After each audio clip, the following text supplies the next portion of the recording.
오늘은 2023년 5월 9일 부활 제5주간 화요일입니다. 성부와 성자와 성령의 이름으로 아멘. 요한이 전한 거룩한 복음입니다. 그때 예수님께서 제자들에게 말씀하셨다. 나는 너희에게 평화를 남기고 간다. 내 평화를 너희에게 준다. 내가 주는 평화는 세상이 주는 평화와 같지 않다. 너희 마음이 산란해지는 일도 겁을 내는 일도 없도록 하여라. 나는 갔다가 너희에게 돌아온다고 한 내 말을 너희는 들었다. 너희가 나를 사랑한다면 내가 아버지께 가는 것을 기뻐할 것이다. 아버지께서 나보다 위대하신 분이시기 때문이다. 나는 이 일이 일어나기 전에 너희에게 미리 말하였다. 이 일이 일어날 때 너희가 믿게 하려는 것이다. 나는 너희와 더 이상 많은 이야기를 나누지 않겠다. 이 세상에 우두머리가 오고 있기 때문이다. 그는 나에게 아무 권한도 없다. 그러나 내가 아버지를 사랑한다는 것과 아버지께서 명령하신 대로 내가 한다는 것을 세상이 알아야 한다. 주님의 말씀입니다. 그리스도님 찬미합니다. 내가 주는 평화는 세상이 주는 평화와 같지 않다. 세상에는 같은 단어의 다른 의미가 자주 등장합니다. 그리고 그 중에는 어떤 것이 진짜인가를 두고 서로의 의견이 엇갈리는 경우들도 있습니다. 세상은 분명 하느님의 영향 안에 있는 것이 분명해 보이지만 동시에 세상은 하느님에게서 열심히 독립하려 하는 경향도 분명 강합니다.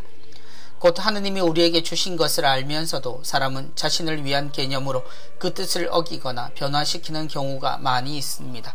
그래서 하느님이 이루시는 것과 세상이 만들어낸 것은 큰 차이를 보일 때가 많습니다. 내 평화를 너희에게 준다.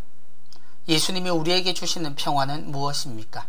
이 평화의 근본은 사랑입니다. 눈에 보이는 그 좋은 것에 생명을 주고 그 행복을 위해 가진 것 모두를 다하는 사랑에서 우리는 평화를 느낍니다. 그래서 주님의 평화는 언제나 우리를 향해 있고 우리의 안부를 물어보며 우리를 안심시키는 평화입니다.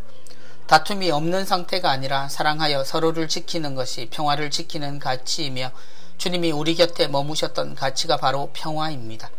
주님은 그런 평화를 우리에게 주셨습니다. 끝까지 아버지의 뜻과 또 우리밖에 없으셨던 주님은 부활의 인사로 이 평화를 선택하십니다. 세상이 주는 평화.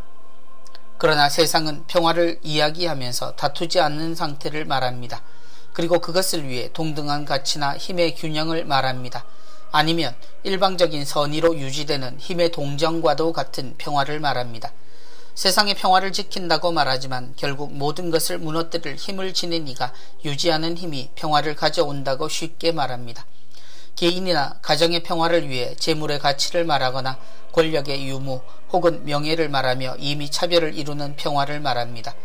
예수님이 십자가에 돌아가신 것 역시 이 힘의 균형을 유지하기 위해 힘없고 나약한 이들의 희망을 꺾고자 대신해서 한 사람을 죽인 것입니다.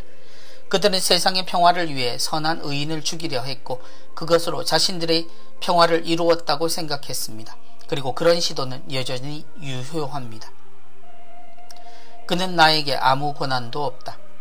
그런 세상의 평화에 대한 공포는 여전히 많은 이들의 삶을 흔들고 있습니다. 현실이라는 단어로 사용되는 힘의 논리와 권력과 명예, 재물을 통한 평화가 선과 정의보다 훨씬 힘이 있는 세상을 봅니다. 신자들의 삶도 2000년 전의 백성들과 같은 위협을 당하며 여전히 수많은 선한 이들이 희생되는 세상입니다. 그러나 주님의 뜻은 꺾이지도 변하지도 않습니다. 그러므로 그리스도인은 참 평화의 주인공이 되어야 합니다. 성부와 성자와 성령의 이름으로 아멘.